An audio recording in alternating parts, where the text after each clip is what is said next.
Assalamualaikum warahmatullahi wabarakatuh. Halo teman-teman, bagaimana kabarnya hari ini? Perkenalkan, nama saya Syaidatun Nisa dari jurusan Pendidikan Bahasa Arab semester 4 di IAIN Syekh Nurjati Cirebon. Pada kesempatan kali ini, saya akan memaparkan sebuah topik pembahasan dalam mata kuliah metodologi pengajaran bahasa Arab, yaitu mengenai active learning atau pembelajaran aktif dalam pembelajaran bahasa Arab. Di sini ada beberapa pokok pembahasan. Teman-teman bisa lihat di sebelah kiri saya. Yang pertama yaitu pengertian, urgensi, asas dan tujuan strategi active learning. Yang kedua, peran guru dan siswa. Yang ketiga, perbedaan antara pembelajaran aktif dan pembelajaran tradisional. Dan yang keempat, contoh-contoh active learning atau pembelajaran aktif.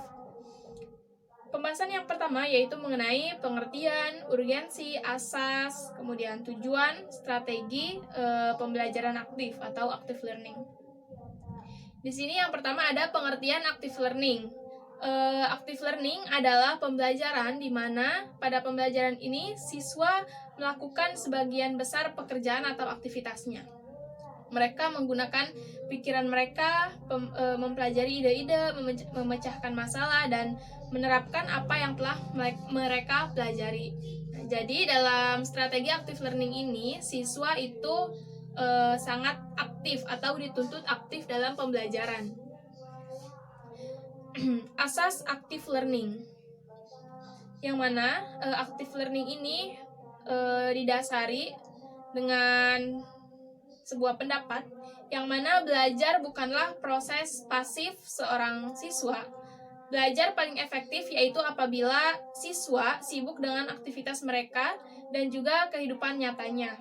Karena siswa memiliki tanggung jawab yang besar terhadap pembelajaran mereka. Mereka bekerja sama dengan teman sebayanya, kemudian mencari peluang untuk mencapai pembelajaran mereka, dan tertarik untuk mengevaluasi kinerja mereka sendiri. Dan bukan hanya guru yang memikul tanggung jawab tersebut. Nah, jadi asas active learning ini, active learning berasaskan bahwasanya pembelajaran itu merupakan tanggung jawab siswa itu sendiri. Yang kedua, tujuan dan urgensi active learning. Ini saya satukan. Yang pertama, melatih siswa untuk berpikir kritis. Dan yang kedua, membantu siswa lebih mengingat pelajarannya. Karena bisa dibuktikan bahwasanya ketika siswa belajar dengan aktif, belajar dengan sendirinya itu akan lebih diingat gitu, akan lebih termemorikan. Kemudian menanamkan nilai-nilai dan kecenderungan ilmu seperti kedisiplinan, keikhlasan, ketelitian, ketekunan, dan lain sebagainya.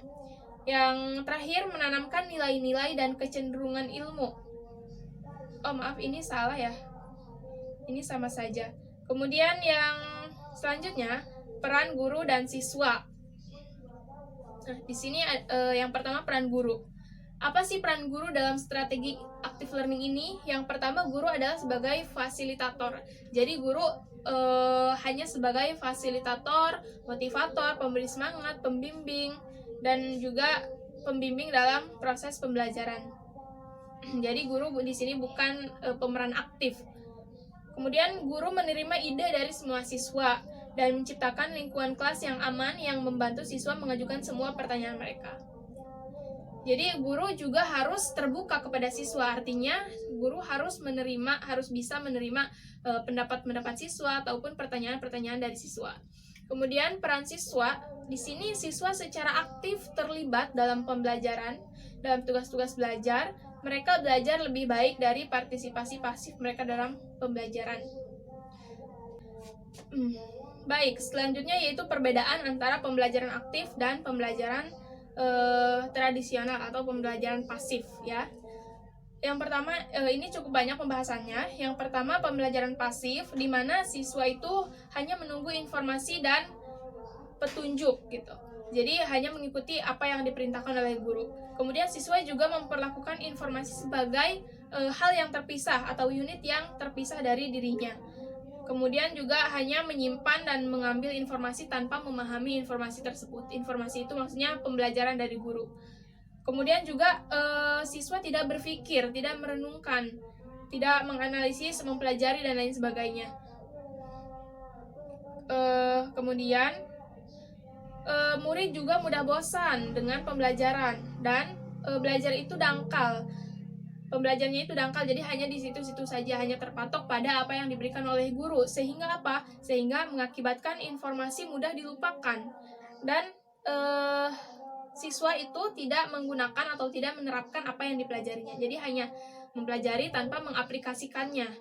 Kemudian apa yang dipelajari tampaknya itu tidak ada hubungannya dengan hidupnya dan tidak berhubungan dengan topik. Nah, jadi ini berbeda dengan active learning. Nah, kita akan bahas tentang pembelajaran aktifnya. Yang mana dalam pembelajaran aktif di sini siswa mencari cara bagaimana untuk bisa berpartisipasi aktif dalam pembelajaran. Kemudian yang kedua, siswa juga disibukkan dengan semua proses-proses pembelajaran. Dia selalu bertanya, intinya aktif lah gitu. Kemudian siswa juga mencari tautan dari informasi. Jadi setiap informasi itu dihubungkan satu sama lain sehingga akan lebih paham. Gitu. Kemudian murid berpikir dan merefleksikan apa yang dipelajari dan mengevaluasi diri sendirinya saat belajar. Nah, jadi direfleksikan, kemudian dipelajari, tentunya diaplikasikan. Selanjutnya, siswa memusatkan perhatiannya sepanjang waktu kepada proses pembelajaran. Dan kemudian dia juga memahami apa yang dipelajari dan menghubungkannya dengan apa yang dia ketahui. Jadi dia antara informasi yang dia terima dan informasi yang dia ketahui itu ditautkan gitu, disambungkan. Dan tentu ini akan menjadi lebih difahami. Nah, poin selanjutnya, dengan mengaitkannya informasi itu, nah, mudah baginya untuk menerapkan dan menggunakan apa yang telah dipelajarinya, seperti yang tadi saya sebutkan.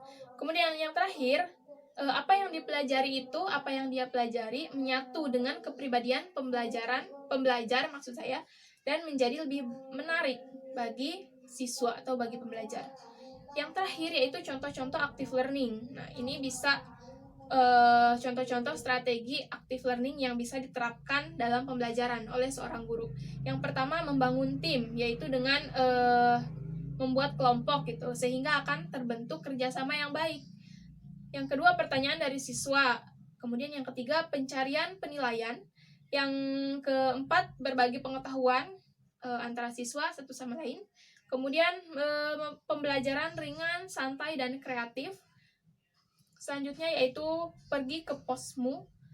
Yang ketiga, belajar kasus penuh strategi. Yang selanjutnya yaitu point counter point. Yang ke-9 membaca keras, dan yang ke-10 yaitu debat aktif. Nah, itu teman-teman, mungkin hanya itu yang dapat saya sampaikan. Singkat saja pada pertemuan kali ini karena waktunya terbatas. Terima kasih atas perhatiannya. Semoga apa yang saya sampaikan bisa bermanfaat.